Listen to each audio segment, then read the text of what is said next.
Good evening.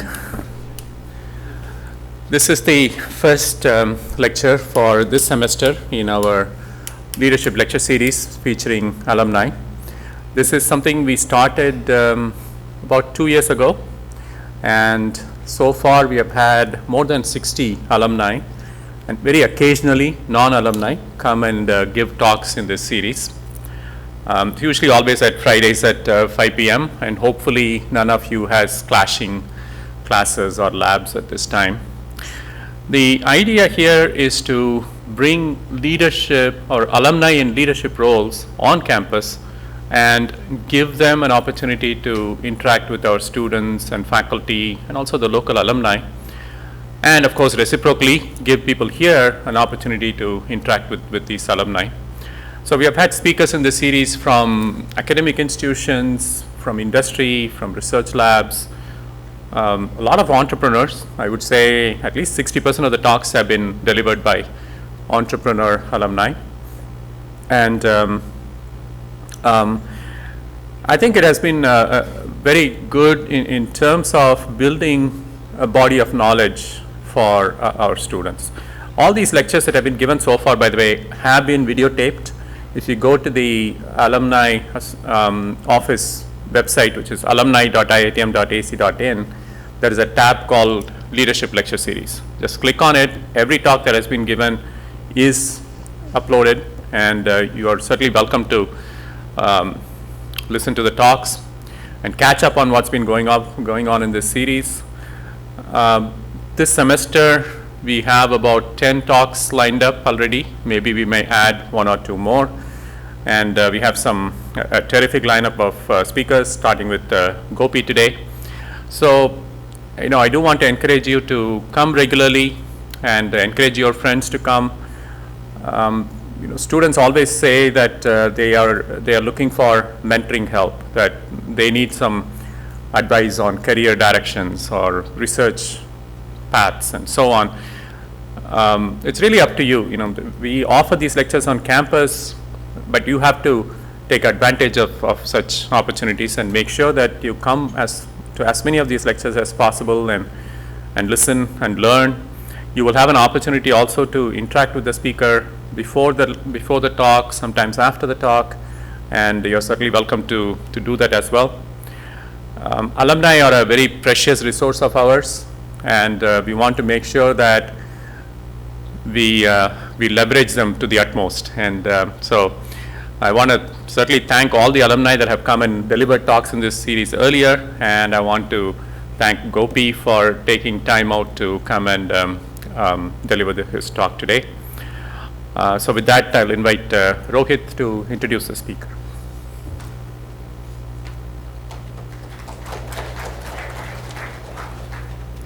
Very good evening to one all.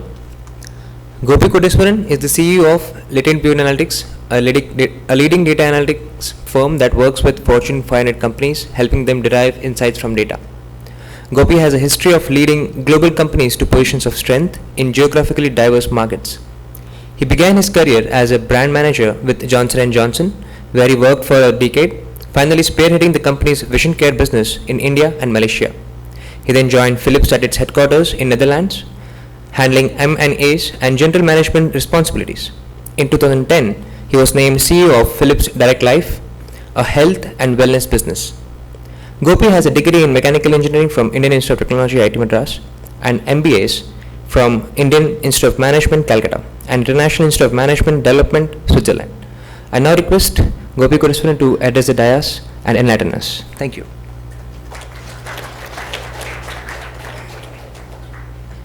First, I need to check the mic. Can you hear me clearly? Excellent, thanks. Hey, it's a pleasure to be here.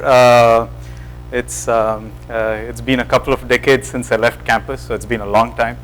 And it's nice to come back and have a look. Let me tell you the structure that I intend to use today is I'm going to tell you something about myself, a little bit about LatentView, because that's where I work right now. I want to communicate a little bit about it. And a lot more about analytics per se and what's going on in that area, and is analytics actually going to make such a big difference to the future in innovations across the board. So that's kind of what I'm going to focus on. Then I'll provide some time towards the end so that we can have questions, if you have any questions, and then we'll take it forward from there. I graduated from IIT Madras in '93, and what at that point, I don't know, the campus has changed dramatically. The students have become brighter and smarter, and I've been interacting with a few people this afternoon, and you can clearly see, at least I don't think we were allowed to use cell phones in classes at that time. Not because of rules, but I don't think there were any phones of that nature. I still remember in our hostel we had something called a 386. You probably don't even know what that is, and we were so thrilled about getting a 486 into campus, and we used to manage it ourselves. Now when I look at how you're managing Sarang and how you're managing the Tech Fest, I think you're doing a pretty good job. And I just had the opportunity to go to CFI and have a look at what some of the students were developing. There's a lot of progress, and it's interesting to come back. So after my graduation, I went to IIM Calcutta for an MBA, and primarily the reason I was giving you this is I think 45 of a class of 50 went to the US at that point. That was a trend at that point in time. Most people were going for their masters, and they're doing exceptionally well in the US at this point in time. We were, the few of us who stayed back in India at that point were called MBMs, Mera Bharat Mahans, which is kind of like, losers. So it was, the exchange rate was terrible at that point. And I still remember my classmates writing prof letters saying, my father is a senior government official, but his annual salary is less than $1,000. Please give me a waiver on application fee. So that was the situation. And the effects of liberalization, which happened in '91, had not yet taken effect. So the reason, at least I stayed back in India, was to stay back in the country and nothing else. So I was a branded loser at that point, but IIM Cal was interesting. I was there for a couple of years. Then I joined Johnson & Johnson in Bombay, and I was with them for a period of 10 years. I started in brand management. Then I moved to Canada on an assignment, came back to India as the country head of the vision care business, then moved to Malaysia as the country head of the vision care business there. Then I decided to do another MBA in Switzerland from a school called IMD. So by that time I had about 10 years of experience and 5 years as general manager. So I did that, and then from there I joined Philips in the global headquarters. Till that point, all my experience had been in country roles, be it in Canada, India, or Malaysia, but I decided that I wanted to have a global experience, so I went and joined the strategy as head of strategy and business development for the health and wellness group in Philips. That was a global role. It was very interesting. So I did some M&As, acquired some companies, integrated them, and then after a while I went back to general management. So I went as CEO of Direct Life. It's a personal health business. I'll talk a little bit about it today so that you get a flavor of what's going on in that area. And at some point, since originally I had no intentions of going anywhere, and I've been traveling everywhere doing these jobs, and the jobs are always interesting and exciting and fantastic stuff. At some point I had to stop and say I'm coming back home, because one has to do it. When I was coming back here, I joined LatentView. My last day with Philips was January 6th of this year, and I joined LatentView as CEO on Jan 8th. The founder of this company went to IIT Madras and was in IIM Calcutta. He spent 8 years building this company from scratch to what it is today. So he said we have over 500 employees at this point in time, and his point of view was we need to make this a global analytics organization. We need to make it a really great place to work. It should be a recognized innovation center in the globe. So he was very convincing. So that's what I've been doing for the past 6 months. He's still with the company as the chairman of the company. So that's something that I don't want to let go of. Great guy, enormous passion, built the company from scratch to this level. And now the challenge for me is to take this to the next level. With that, I'll just say few things about the company. So we have, at this point in time, a few offices in the US, one in UK. Of course, Chennai is our global headquarters, and we have an office in Singapore. We have clients across the board. We have Fortune 500 clients. That's what we work with for most parts, and then they're distributed across the globe. Some of our long-term clients are PayPal, Microsoft, eBay, Venkat's in. Venkat, I just gave an introduction about the founder. So he's a big man who founded the company. So I always respect entrepreneurship, and that's what he's done. I'm just.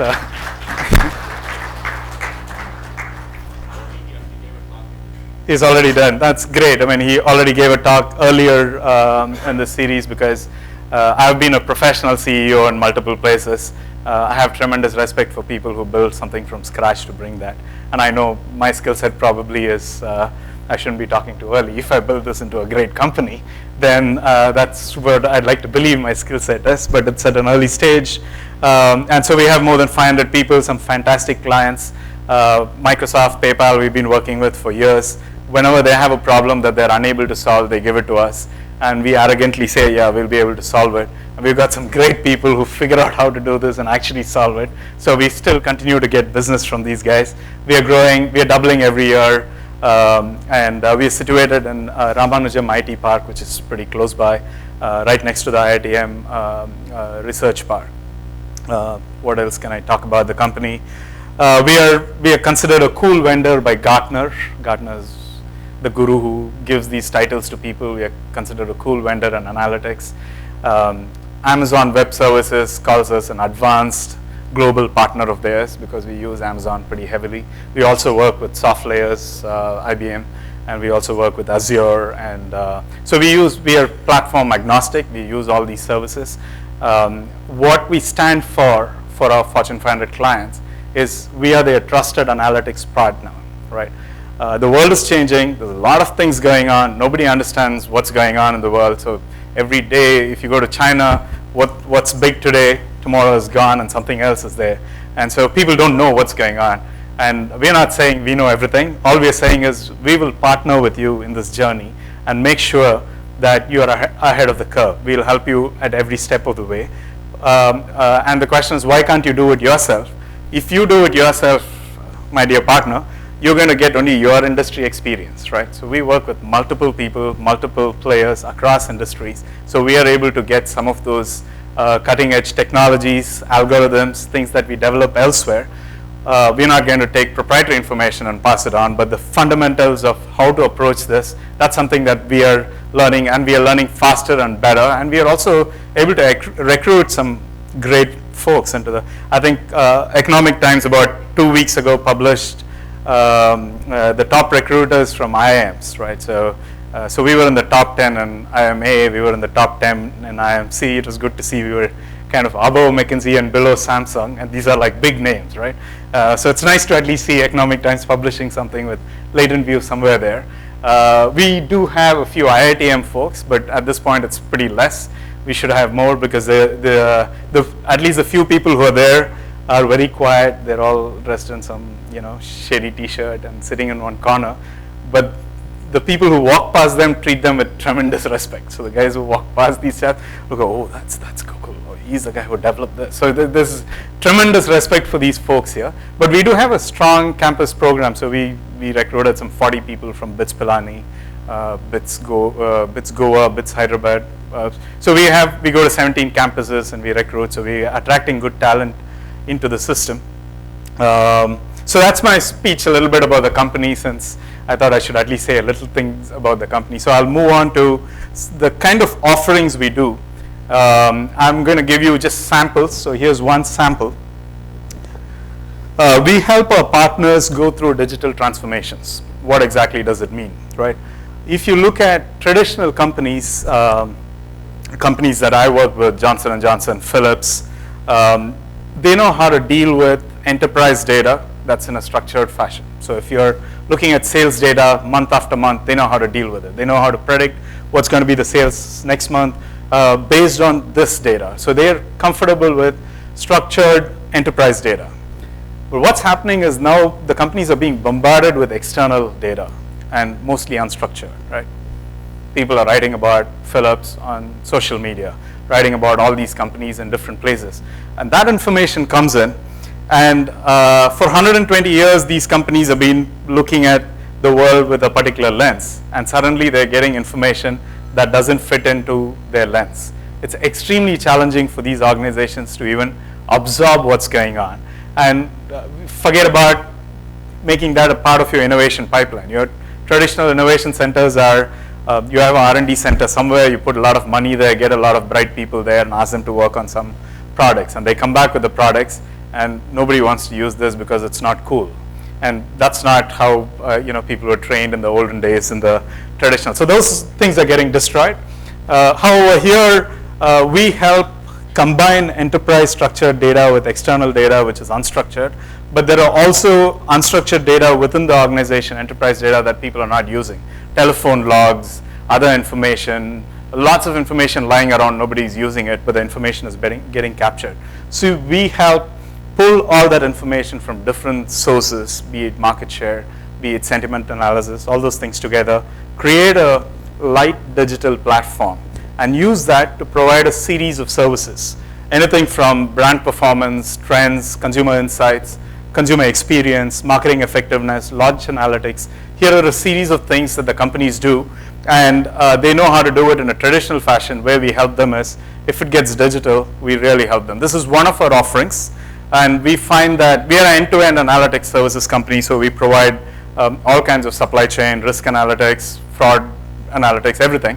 But this is one area we're seeing tremendous traction. People are getting very excited about it, and they get really thrilled about it. I'll give you one specific sample of this. So if you look at digital marketing effectiveness, so we help companies understand how they are acquiring, how traffic is coming to their sites, how traffic is getting converted to customers, on how to increase customer engagement. So these are things that we help them with. And if you go to the next level of detail, we help them with spend optimization and paid media, earned media, owned media, and then we also go with conversion analysis, cross-sell, upsell, CRM analytics, and so on. So this is just one of the many things under digital. So I just wanted to give you a flavor of it, saying we do a lot of analytics work, and if you just take the digital part of it, even within the digital, a single thing like a marketing effectiveness would have all these. So each one of this is a specialty area. And there's tons of work that's going on, cutting edge research that's going on in these areas. But that's the kind of work we do. And all the names written below are kind of the tools and the data sources that we use for doing some of these things, right? So this is just to give you a flavor of the kind of work that we do. But what I really wanted to talk to you about is this analytics in the news. I don't know how many of you are really following what's going on here. Every Harvard Business Review article, or every one of those has a analytics, big data, cloud.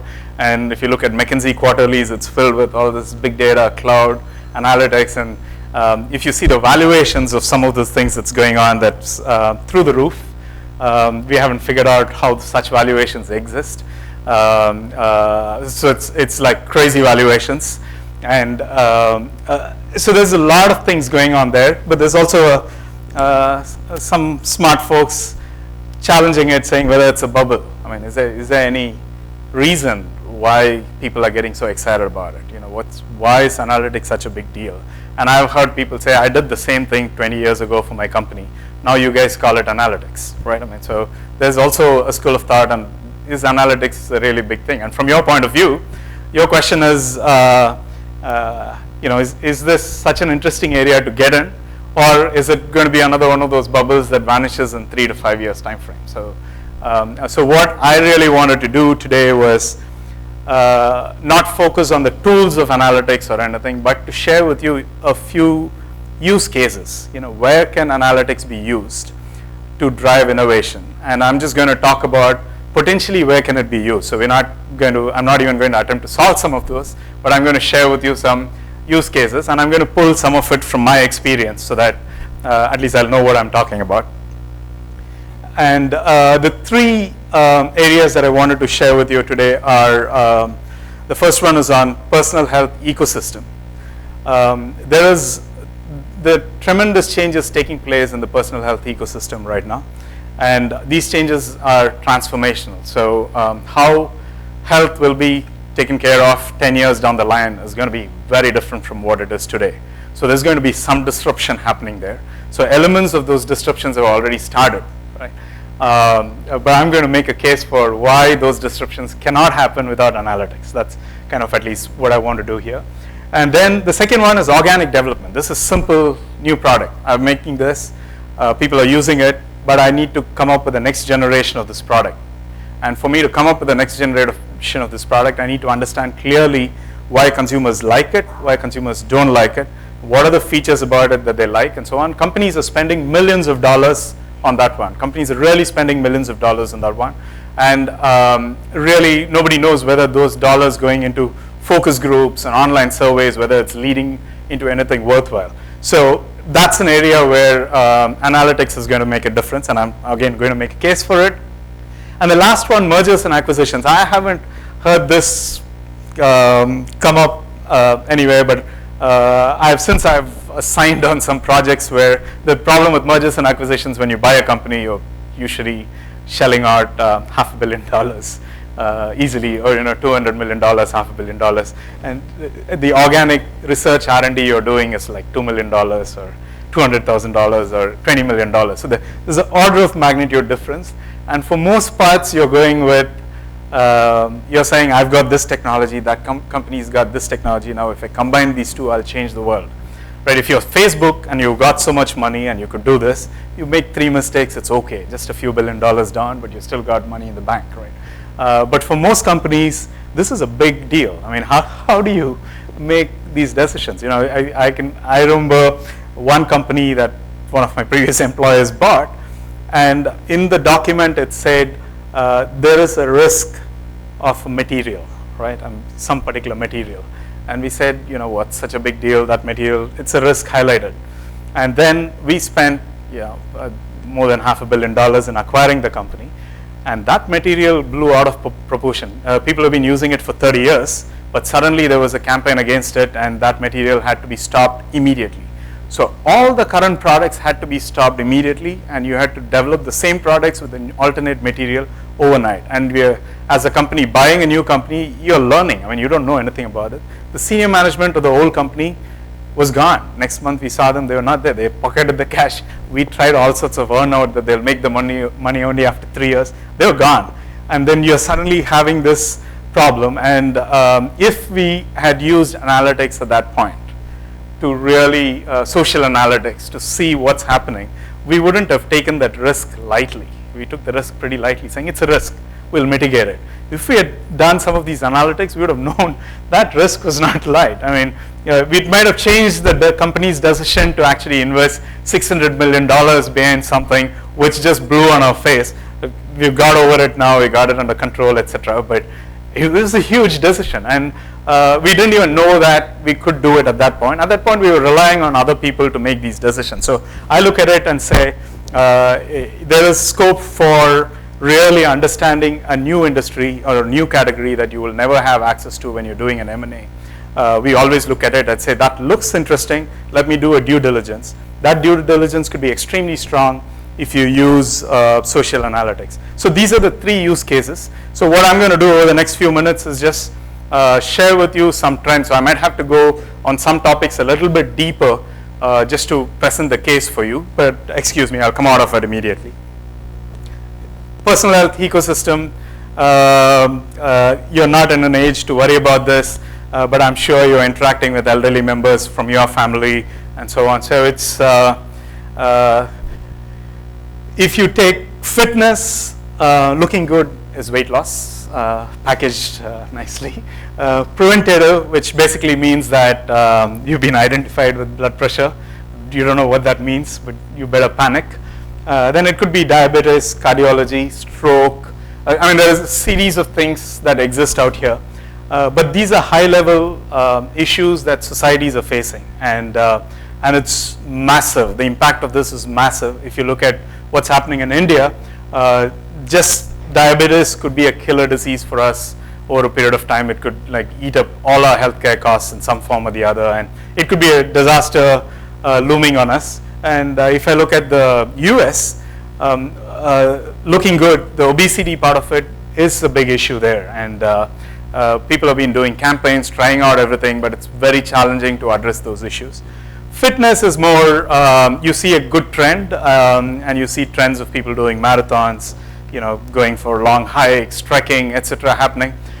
So there is a range of these things, and each one of these are multi-billion-dollar opportunities. So I just want to, I've just put it as a single chart here, but each one of this, if you're an expert in fitness, if you own Polar or Garmin, or if you're a Nike Plus, or if you're trying to get in into that space of fitness, Sunto, for instance. So there are companies there that are, that have potential for multi-billion-dollar businesses. And if I look at looking good, companies like Weight Watchers, $1.5 billion in size, right? Massive, huge organizations. Preventative, people who are able to use the blood pressure meters, and those there are, and diabetes and cardiology are, I think probably closer in the $6 to $7 billion range. But if you look at the literature behind it, the solutions for all this is fundamentally the same. It's a combination of activity, nutrition, and stress reduction, right? That's it.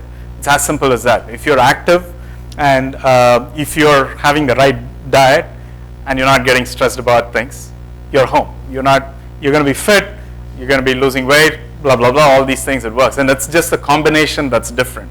So every one of these companies are trying to crack the code on this. And what's so difficult about it?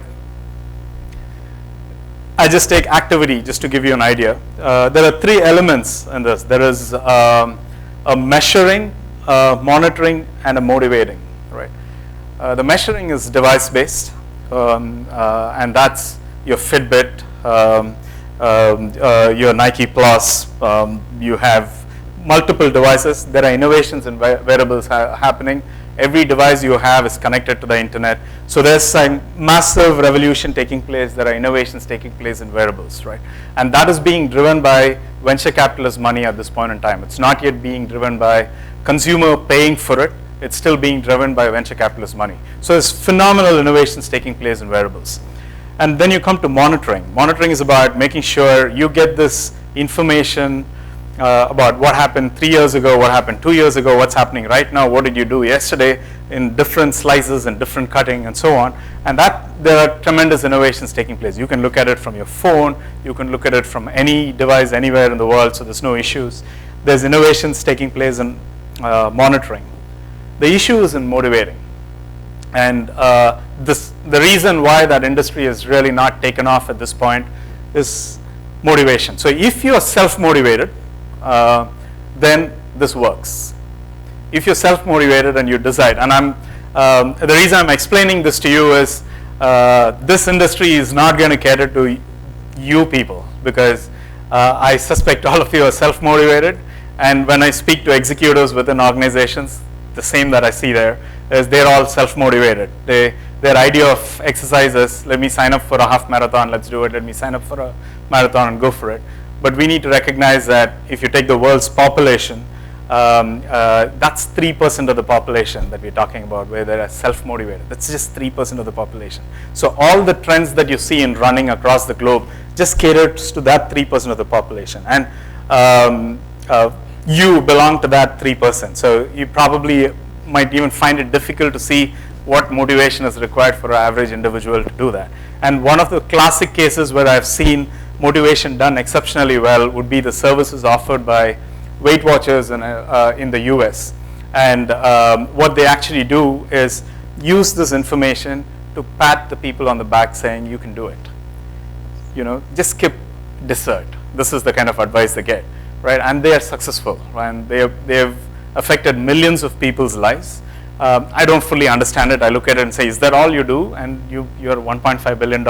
What's your business model? No, they get people together and ask them to talk with one another, and it's group therapy in some form or the other. And there's some moderator who gets up and says, I've done it, so can you. That's all they say. I've done it, so can you. And then people do it. It's a $1.5 billion business. I don't know how to do it. If I knew it, that's what I would be doing. Sorry, Venkat, I wouldn't even be with you if I knew how to do that. But I don't know how to do that. But they're using the human element there. That motivation is being driven by human element. So people are using coaches to get that. So there is a human element involved in the motivation. Either you're self-motivated, you belong to the 3%, or there is a human element involved in it. Now, what's the challenge? What's the challenge here? The moment you can convert that human element, or you could remove the human element from the personalized advice in some form or the other, you crack the code. right? So that's it. So you crack that, I'm working for you tomorrow, right? So straight away, right? That's kind of what's going to happen there. That's a fantastic problem to solve because this personalized advice is going to be based on demographics, psychographics, activity patterns, diet patterns, and health parameters. So the advice that you're going to get is going to be different from the advice that I get. The advice that I get today is going to be different from the advice I'm going to get 3 months down the line because of changes in this. And this is a really key thing that's going to open up this market. And that's something that nobody's cracked. The Fitbits have not cracked it. Nike has not cracked it. Nintendo Wii has attempted it. All the pharmaceutical companies are attempting it. All the health insurance companies are attempting. There's nobody in the world who's not trying to do that. But nobody's cracked it because I know how to solve it using a human being. But it's not scalable. So the balance between how do I get it effective and how do you scale it. The only hint there as I see it, we're not going to, I don't think in the short term at least we're going to remove the human element. But we can make the human element more effective. Supposing one human being can coach 10 people, by using data analytics in a smart way and by doing this advice online, you could help that single person cater to 1,000 people, right? So you're scaling it. You're not removing the human element, but you're making the human being coach more people. So that's the only way that can happen. The transformation, innovation, and personal health, which everybody's trying right now, the only way that can happen is through analytics, right? If you don't get the analytic, you need to get all this data. So the first person to get 5 million users will have an advantage over the second person to get there because they have more time to analyze it. But whoever cracks the algo on this will have a chance of cracking the code on the personal health ecosystem, right? So anyway, that's my case for one use case. So there are multiple such use cases. The reason I picked it up was this was the problem that I was working on when I was leading the personal health solutions group for Philips. This was the problem we were working on. And we were able to crack the code on measuring and monitoring, but the motivating was the biggest thing, and I could clearly see that this required deep analytics and some crazy stuff to crack this, and nobody's going to easily crack this. It's going to be pretty challenging. With that, I will go to the next topic, which is gaining deep consumer insights. I'm not sure. I'll just give you a little bit of a background on this because you're all tech folks, and this is a marketing problem. The marketing problem is very simple. I launch a phone, then in 6 months I have to launch a new phone, and you need to like the new phone that I'm launching. I need to launch the right features in it, and you should like it, and so on. So that's the issue with the thing. And for that, traditionally marketers use focus groups, surveys, and those surveys are extremely expensive and they don't deliver the results as we wanted. So what we do is we look at social analytics, things that are happening to figure out what works, what doesn't work. As one of our clients found that the reason people like them is because of their camera, right? The camera is a really big deal. So what we told them was, hey, don't have a parity camera. You'll get killed by your own customers. Make sure your camera is really, really good because that's the only reason people are buying you. You're uncool, nothing is good for you, but you make your camera really great. And that helped for them in their next product launch. And we are able to also catch a few interesting things, right? And with another client, those were very interesting thing. I don't know if you know of this game called Snake in the mobile phones, right? So for whatever reason, it's such an old game, only old people play it, whoever used it. So the client just decided not to keep that as a feature in the next product launch. And then people are complaining everywhere on social media, oh, Snake is gone, what's the big deal? Where's the Snake? Where's the Snake? And they had to bring back Snake immediately as though it was, it's some big deal. And these are mistakes you wouldn't make if you're observing the social analytics part of it clearly, even for your normal activity. Then the next one I'm going to show you is it's a leading beverages company, global company based out of the US. They wanted to know when do people get together, good time gatherings, what are the occasions in which they get together. And typically they spend a few $1 million for a research of this nature with one of the top consultants, and they get surveys done in 25 countries, and it's a very expensive and a laborious process, and they get some output on it. I'm just going to show you a sample of one such output that we put together. which has about 57,000 online conversations that were looked at. This was about, a context of reunion, de-stress, catch up, quality time, and when do they do it, what are the locations, where do they do it, what are the expressions associated with it, enjoyment, adoration, and longing. So the critical thing is this company would spend millions of dollars to get this information, and usually they would have only 20 questionnaires to go by. And when they dig deeper, they'll only have 8 questionnaires. They're going to base their global strategy based on 20 questionnaires or 8 questionnaires, whereas here they have 57,000 conversations that they can rely on. So all they're saying is, I look at this and I compare it with what's going on here, and I make better decisions of where to associate my brand. And we also did a brand mapping to show where their brand fits in with which occasions. And these companies have multiple brands, so some of their brands fit in with certain occasions, some of the other brands fit in with other occasions. So we work with them in identifying this and doing that. So this is more gaining deeper insights. This is incremental innovation. This will help the companies come up with the next product. That's it. And that's a continuous stream of activity that these companies are doing. And the third one is M&A. I gave you an example of a product, but here's for another consumer products group, we did an analysis.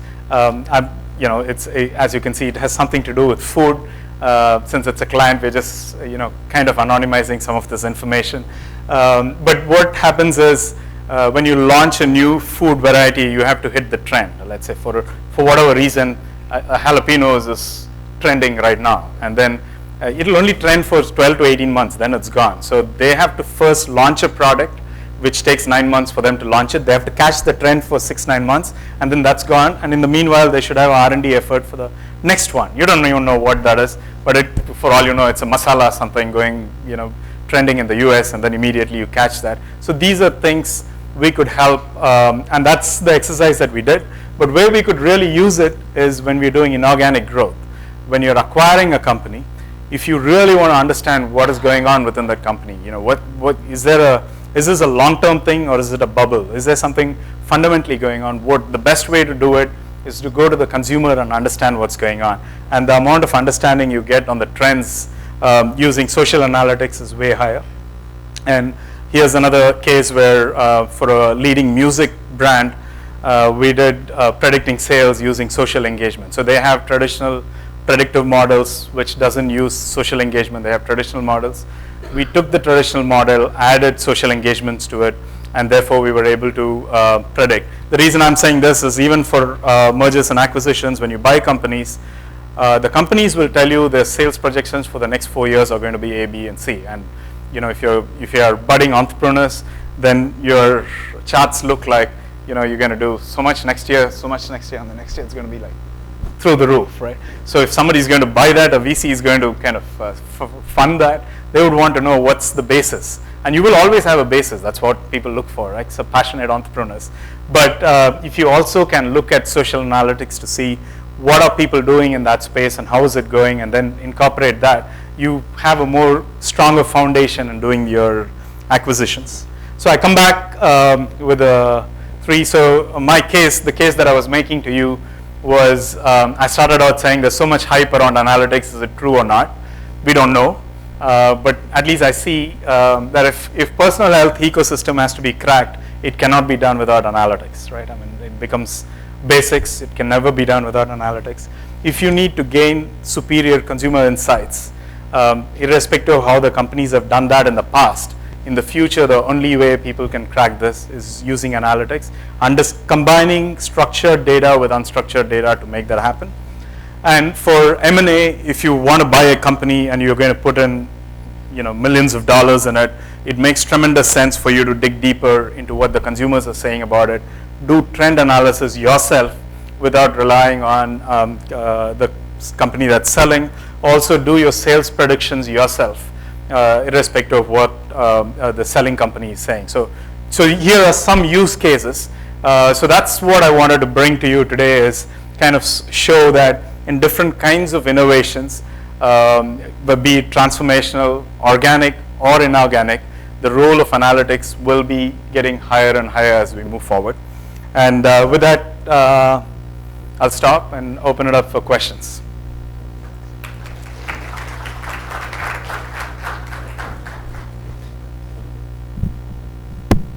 Hello, good evening, sir. This is Uday, Department of Management Studies, IT Madras. And my question to you is, like, recently we had a course on analytics. So we're working on analytics 3.0, and in regard to that, we're working on text mining in social media. So one application that we're developing is based on Twitter. So I was actually in the late evening, I was trying to figure out how do we take out data from pages in Facebook. So like I found out that it's not so simple. It's very difficult to get data from social media except for Twitter, provided there's an API. So how do you actually manage that and get data from social media? Okay. For most parts, as you would have seen, that we work as analytics partners to Fortune 500 companies, and we get access from through them. So they have access to this. I started this out by saying they're getting so much information they don't know what to do with it, right? So we go to them and say, you're getting all this information, you have access to this information. Give it to us, and we will, do the analysis on this. And we also use, so we have some in-house things which help us pull out, but we also use other companies that are full-fledged into mining data, pulling out data from different places, and shooting it across and compiling it. And so we pull that out from other startup companies, and we have a network of those companies that help us. So it's a combination of support from the client and working with partners in the ecosystem. It is difficult at this moment, so I'm not saying it's easy. So there are some bottlenecks. It's not fully transparent, and rightly so. Whoever owns the information is going to be the king, right? So nobody is easily giving out information. So there will necessarily be an interesting legal battle happening over a period of time where consumers are going to get upset with the amount of, so all the work that we do is on aggregated data. We never go into individual consumers. But there could be others who are looking at individual data and doing things of that nature. So there will be a trend of consumers getting upset with it. The governments and the regulatory bodies interfering, saying it's not acceptable that one or two people have all this information. So some of those will happen because it's a nascent area. It's not yet totally friendly to the early stage entrepreneurs, but I'm sure those things will happen, and it'll become a more level playing field over a period of time.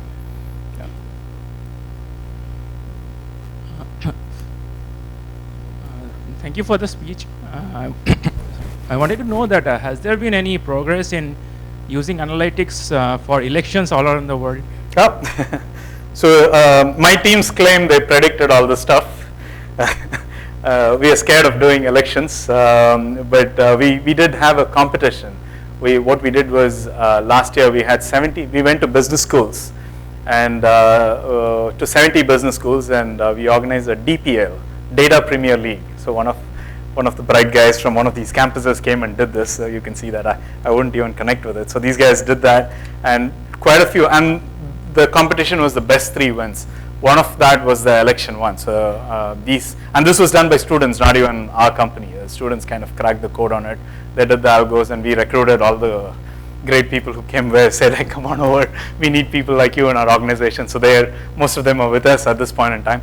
They tell me they cracked the code on Aam Aadmi winning and Modi winning and all the stuff, but we stay away from controversial stuff because we don't want to go into that area. Secondly, most of our clients are global clients. We still haven't really opened up the India market, so we are looking for instances of where we can predict things that would be of interest to our global clients. So we claim, we don't openly claim we have expertise, but we have some data that shows that our teams were able to predict some of these things. But that's a very challenging one, and we would want to stay away from it as much as possible. Thank you, sir. Actually, I have one doubt. Basically, I'm from electrical engineering background. My doubt is like how well can we maintain trust in analytical business? Like, for example, if there are already some 3 customers from the same domain coming, approaching for the same solution, like for example, Apple, Samsung and Nokia are coming, then what strategy will be used, whether it will be like some kind of mitigating this kind of scenario and sticking on to the right partner, or like how will it be dealt with. Got it. So it's very clear that there is joint IP with companies that we work with, and there will be methodologies that we are bringing to the company, which was developed else, separately by us, and we make it very clear. When we get our methodologies and apply it to a new company, we make it clear, hey, that's our IP, we've done this, and we are adding value to you in this place. And if I work with company A, then whatever we work with company A, the teams sit separately, it's protected from the rest. That is never transferred in the same industry across to another places or anything, because we lose the trust if we do that, and we are very particular about it. And the reason we exist is the partnership with our clients, and we would never risk that, or we would never jeopardize that, and that will be of utmost thing. And if the partner says this is too risky and I don't like it, then we probably wouldn't take on another customer in that area. But we are very transparent about it. We put it on the table saying these are the companies that we work with, this is how we work, this is what the work that we're doing there, and this is the work we're doing here. Here are two different teams working in different places, no commonality in that one. But if still the company insists saying that we are uncomfortable with you working with a competitor of ours, we step out saying, whoever we were with first, because trust comes not because of size. And if I jump from one to another, that's not trust, it's kind of opportunistic. So we'll stick to the person who came with us first and build that trust with them, even if it's of lower business opportunity than the other one. But till now, we haven't had that issues. For most parts, people are saying they all need to learn. I mean, it's not yet reached a point. Everybody knows they're behind the curve, right? So they need to move really fast, and we're not able to handle some of the opportunities that are coming to us because we don't have enough infrastructure to deal with it. That's the situation. We haven't seen too many cases where people come in and put in 25 rules and those kind of things. We do have to sign contracts which talk about this in great detail, and we make sure our legal looks at it and advises appropriately on the security aspect, how the team should be structured, where should they be seated, and things of that nature. Thank you. Hi, nice and interesting lecture, Gopi. Thanks for that. So I kind of work in the M2M, IoT, and wearable space, the exciting, space. Yeah. As you rightly said, all corporations are running behind meaningful innovations, no doubt about it. They want to differentiate themselves and make a business case for their existence and survival and growth. But I want to put the emphasis on using data analytics, because that's the foundational piece which can enable meaningful innovation. Yeah. Now the challenge there is amidst the data deluge, right? There, in all forms and shape, what does LatentView, LatentView, the name itself suggests that the challenge is in connecting the dots from seemingly unrelated data, right? And bringing out the latent view, because data can't talk, right? So that's a very nice name for the company, by the way. So I'll pass it on to Venkat. I just joined 6 months ago. All right, okay. So very thoughtful of. Okay. So the point is, it is one thing to be having all the data in the world, and it's quite another to be able to use it effectively, right? So what is it that you're doing innovatively to be able to cull out the smart data from this data deluge, so that your meaningful innovations also does mean time to market? Everybody is doing it. Yeah. If you talk of big data, everybody and their sister is doing big data analytics today. Sure. So how are we differentiating here with the kind of speed and time to market, culling out the smart data that is required for analytics? If you can throw some light around. Excellent. No, I think you hit it on the nail. Thank you for that question. Our emphasis, as you would have seen, is not so much on big data, right? Big data, the very fact that Amazon Web Services calls us an advanced global partner means we are doing big data. Otherwise Amazon wouldn't be calling us that, right? So, but our emphasis is on helping our clients serve their consumers better. Brutal, right? Dear client, you grow if you serve your consumer, you address your consumers' needs better than anybody else. That's what it is. And we start every problem from that point and decide what data is needed for it. So we're not saying, hey, we've got all this data, what do we do? No, we never look at the data first. We look at what's the client's problem. What are the issues in that domain? How do we address what is needed for that? What is needed from within the enterprise? What is needed from outside? What else can we bring in? Can we overlay some of the geospatial information on that that could help us. So we do that. First, we decide what is needed, right? And that's the toughest part of this whole thing. And I think what we do is in our teams, that's why we go and recruit and from the IIMs, is that we get some business folks involved right up front in every problem. Once we do that, then we structure the digital data platform, saying, here's the mart that we need, data mart, and this data mart needs to have these ones. And then we don't build fancy ERPs or anything. No, we just put a light layer there, and we pull out all this information from different places. That was the question he was asking. Where do you get this information from? We search for this information, smartly pull it out, do it here. Nothing more, nothing less. It's a very light platform. If you want to make it enterprise-wide, then we can help you with that. But we start from the problem, decide what data is needed, brainstorm around that, saying what other external data is there, and then make a very light platform and pull out the relevant data. And it's an iterative process. Sometimes you see data here and we go in and say, could this be of any use for this problem? But in a nutshell, that there's no magic wand here. We are just brutally focused on the client's problem. And we put ourselves in the client's shoes and walk a few miles to say, how would I improve market share for this particular client? And what is needed for that, and how can this product be better? And then we look for the data, and then that streamlines it. And could it be done better? Every day we are learning. So we always, and is it better than what the client is doing currently? The very fact that we are doubling every year means that they see value in what we're doing. So we stick to the simplicity of the whole process, saying we'll stick to clients' problems, help them. No fancy big data, nothing. So we don't have any VCs with us. We are privately funded. We don't have anyone telling us what to do, how to do. We don't get carried away by the hype. We are still, pretty small in our thinking as a company. Although we have 500 plus people, and we anticipate we should be on a high growth path, get to a 2,000 people soon in a few years time frame.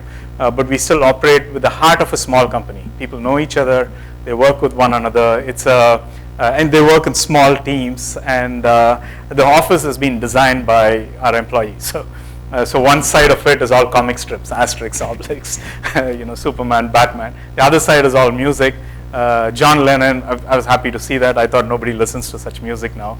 So we saw some John Lennon and a few other photographs on one side. Then the other part of the office has been designed on numerals, the tradition, and so on. So the employees actually designed the office for us. And so we're expecting, the thing is, if you have a problem, very challenging problem, if you have the right mix of talent sitting there, and we have a very nice, fun, challenging environment, then our chances of cracking the code on that goes up. Fortunately, we've been doing it pretty consistently, but whether that model works in the future, it's to be seen. Now, I know you told that you're technology agnostic, but still I'll go ahead and ask this question because, the speed at which analytics can reach the market. If you're talking of fraud analytics, agility is the key there. I mean, you can't detect a fraud after 2 weeks and then go to market with that kind of solutions. So do you have a platform where you structure and enrich your data and bolt your specific niche solutions on top of it and take to market, or you can't be developing ground up every time with your right. So we have we don't have a platform per se, and I think it's part of the evolution curve. We will, if we continue to, right now we have solutions. So we know how to quickly form that data mart and provide that solution. We have a process in place. We could quickly do that. But over a period of time, it should be on a platform. And we are, as we say, we'll continue to have our platform sit on the big players. Like if it's an IBM or a SAP or whatever it might be, we'll be able to work with them. And we are not going to be in the business of creating platforms. We'll be the application on the platforms. That's kind of how we see it. But we have the core. To make this, we do this right now. So we have all those technologies. We have our own platforms, but we don't market our platforms because that's not where we differentiate. If I go in and say my platform is good, and SAP comes next to me and say this is my platform, I'm lost because their platform will be way superior than mine.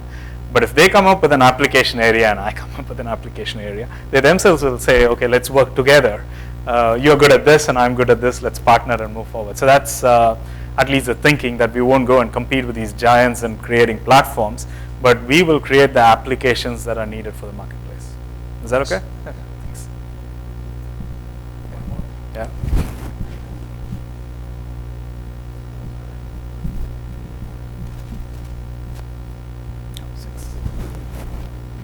So I had two questions. One was, can you cite any examples of any work you've done with healthcare in the healthcare analytics area, like working with hospital data, like clinical data or diagnostics data, symptoms and all that. And the other question was, when you work with clients, is there any issue of so they share the customer data with you? So is there any issue of the customer's privacy or that kind of are the clients essentially? So do you have to sign? Is just signing an NDA enough, or is No, a very good question. So you're basically, both these questions are kind of interconnected. If people understand healthcare, they know exactly what you're asking. Privacy is a big deal, right? If I have some issue, if I have some some form of cancer right now, and if you get to know of it because of some analytics that was done by somebody else other than me, I'm going to be extremely upset with that, and that's and I can sue you for multi-million-dollar thing in this, and that's fundamentally the data privacy is of absolute importance, and especially when we work with healthcare, we design the data format in such a way that even if we try, we cannot point this data to the individual patient. We make sure we don't even receive data in that form, right? And when it's healthcare, we say we'll work on your data. We don't even want to receive it. We'll log in and work there and give it to me in a form that even if I try, I won't be able to know the name of the individual patient. And we receive it as an aggregated form. So we clearly take it in an aggregated form. It's a super challenging space, the privacy. Nobody's figured it out, and the next few years are going to be extremely challenging on the privacy one. But everyone agrees that at an aggregated form, it's needed for improving healthcare. It's for the greater good of society, but without touching individual records. So we don't touch individual records at all. And when we work with hospitals or healthcare, we receive the information in such a way that we cannot find out who the patient is, and super dicey stuff, and we stay away from it. And even when I was in Philips managing the business, I had initiated a tie-up with Weight Watchers, and we had collected data of 24/7 activity data of more than 500,000 users, right? Interesting stuff. This was very interesting. Ahead of the curve, it was below the radar. It was not funded by a VC, so nobody knew about it. Everybody knows about Fitbit because it's funded and it's in the valley. This was below the radar, but we had close to 500,000 users.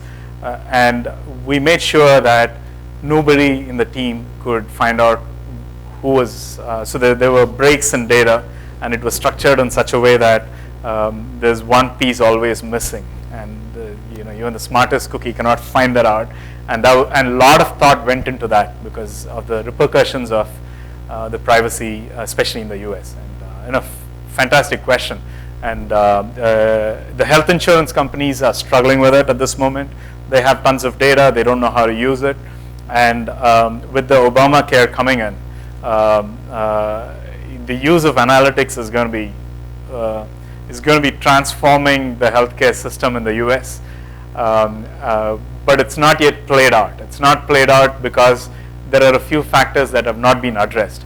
If you take a 10-year point of view, it'll all be solved and it'll all be going very well. There's going to be disruptions, and whoever introduces these disruptions, those are the entrepreneurs that we will be talking about 10 years down the line. So it's very clear. The problem is well stated. Nobody has solved it. We don't know answers to this. Somebody is going to crack the code, and whoever cracks the code is going to be the entrepreneur that we will all be talking about 10 years down the line. And that's a very, very important problem that you brought up. And it'll be interesting to see. I'm watching the space very closely to see how this develops. And I'm pretty confident 5 to 10 year time frame it'll get done. But in a 1 or 2 year time frame, it's still VC money funding it. And it's a bubble and all those things. But it'll get there. And if we can play a part in it as LatentView, that'll give us great pleasure. If we can be a part of this transformation, it'll give us great pleasure. Anyway, with that, thank you very much. Appreciate it. That was one It was a very interesting and insightful talk, sir. Thank you so much. I now request Professor Nagarajan, sir, Dean IR, to present Mr. Gopi with a memento.